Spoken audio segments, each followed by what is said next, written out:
Hello, Troop 516. This is Mr. Duncan, the fourth best knot tire in the troop.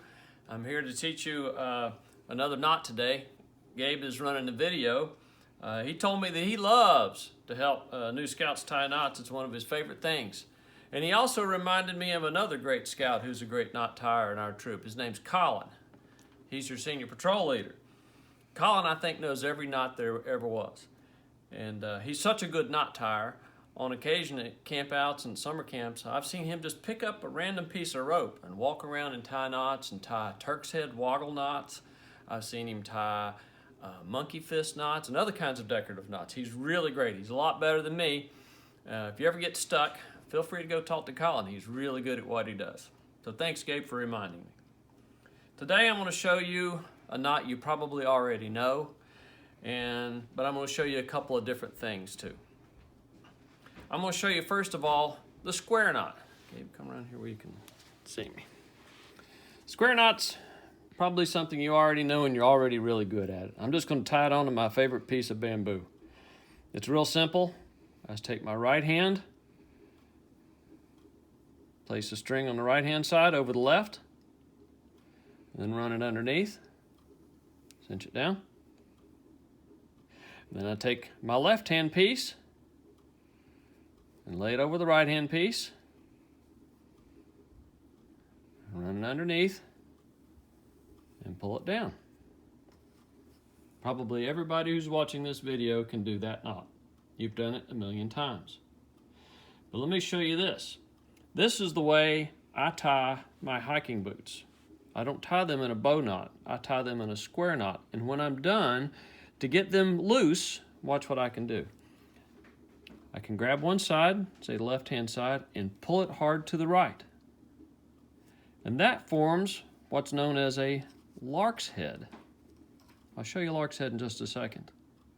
And then it's just easy to pull that rope right on through, and it comes undone just that fast. That will work even if your boots get wet, even if your boot laces or strings get wet. Let's do that again. Tie it, right over left, and then underneath, left over right, and then underneath, and that's your square knot. And the easiest way I found to untie a square knot when I'm ready to take my boots off, for example, is to grab one side and pull it, forming a lark's head, and then you can just pull it on loose.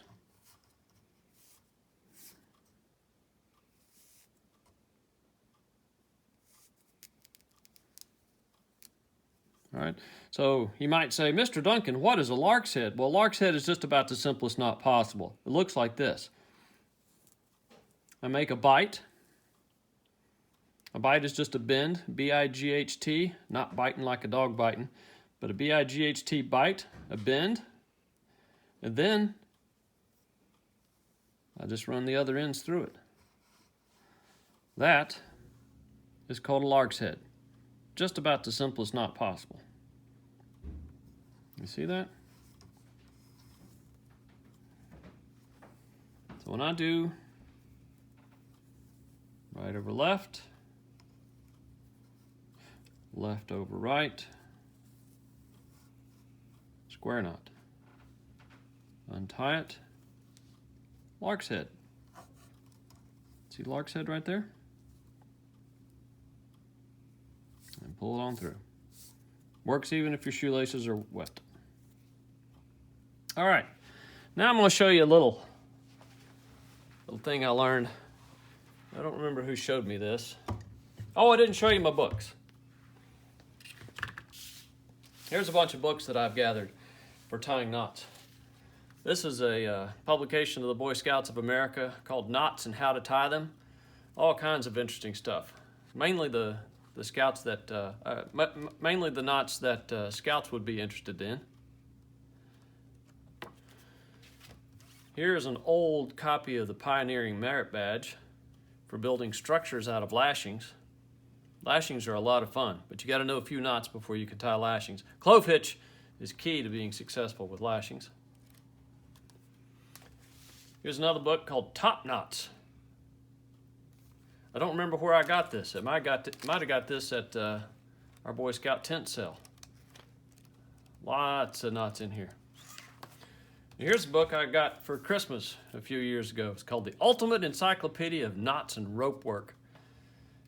Lots and lots and lots and lots and lots of pictures and tutorials on how to tie knots. But these books here are small compared to possibly the most boring book that was ever written. It's called the Ashley Book of Knots. The Ashley Book of Knots, if you printed it out, would probably be as big as a phone book. And it's not really a how-to book. It's mostly a catalog of pictures, diagrams, drawings of knots and their names. Mr. Ashley had an obsession, I think, with cataloging knots. And I've heard it said that if you invent a knot and you can't find it in the Ashley Book of Knots, then you get to name it. And I've heard that there's one or two people in our troop that have actually named knots. They're that good. Remember, I'm only the fourth best.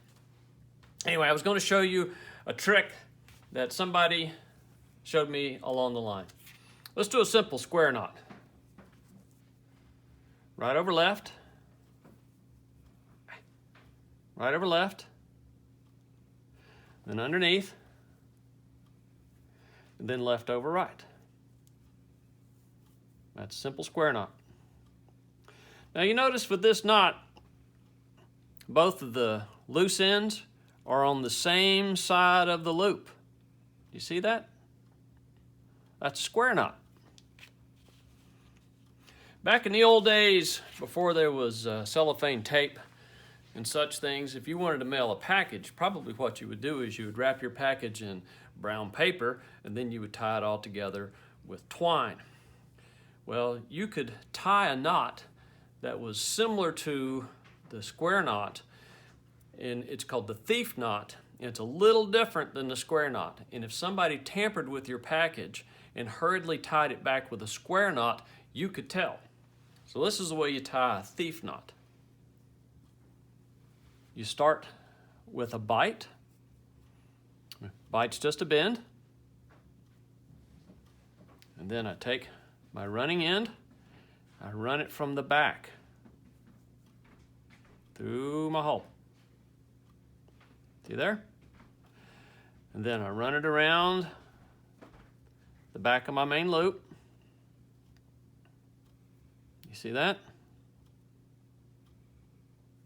And then back through my loop one more time. And I pull it together. Now, at first glance, that looks a lot like a square knot, doesn't it? But look here. Now I've got one loose end on the outside of the loop and one loose end on the inside of the loop. Look at my square knot. The square knot has loose ends both on the outside of the loop. You see that? You see the difference there? This is the square knot. This is the thief knot.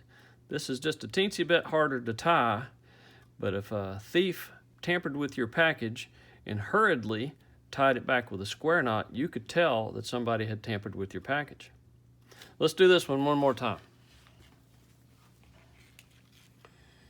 You start with a bite, like that.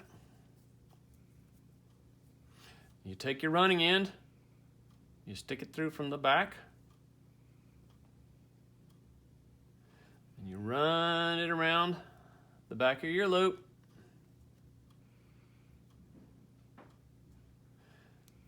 Then you stick it back through the hole. Pull it snug. See there? Thief knot. You'll probably never have need to tie a thief knot, but I thought somebody showed that to me and I thought it was pretty interesting and I thought you might like it too. So that's all for today. We'll see what we come up with for the next video. This is Mr. Duncan saying goodbye fourth best knot tire in Troop 516. Bye-bye.